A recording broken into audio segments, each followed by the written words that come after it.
Здраво, деца! Слушнете го денешниот возбудлив расказ.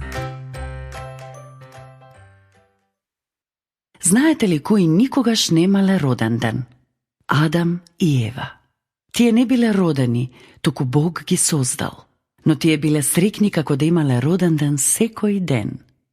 Тие живееле со Бог, разговарале со Него и го слушале Неговиот глас. Никогаш немале расправи, болести или грижи. Бог им дал толку многу и им рекол: можете да јадете од секое дрво во градината, освен од дрвото кое е на средината во градината. Дури не го ни допирајте тоа дрво, инаку ќе умрете.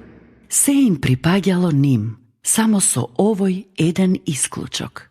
Адам и Ева го сакале Бог и затоа со задоволство му се покорувале. Но тогаш им се приближил некој на кого никогаш не му се допаѓало кога некој бил во добри односи со Бог. Тоа бил ѓаволот. Тој порано бил ангел, бил горд и сакал да биде како Бог, па затоа бил исфрлен од небото. Дали Бог навистина рече дека не смеете да јадете од дрвата? Ние можеме да јадеме од секое дрво, освен од ова. Воспротивно, ќе умреме. Нема да умрете. Божиот непријател е стар лажго. Тој ги извртува Божиите зборови и сее сомневања.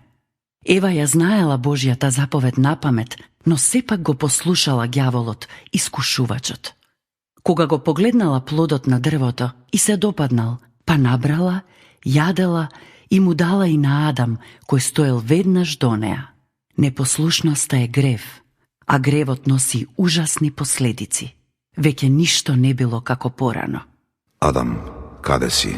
Кога Бог ги викнал, тие биле исплашени, па се скриле од него. Почнале да се обвинуваат еден со друг. Гревот не прави среќни и праведниот Бог морал да ги казни. Платата за гревот е смрт. Тоа значи дека ние сме одвоени од Бог за секогаш.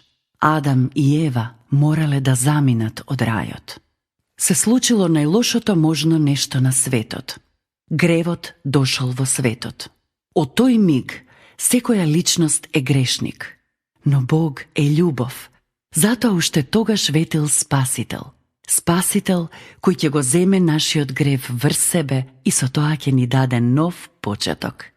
Следната драма ќе ви каже за тоа кој е тој Спасител. До следното слушање.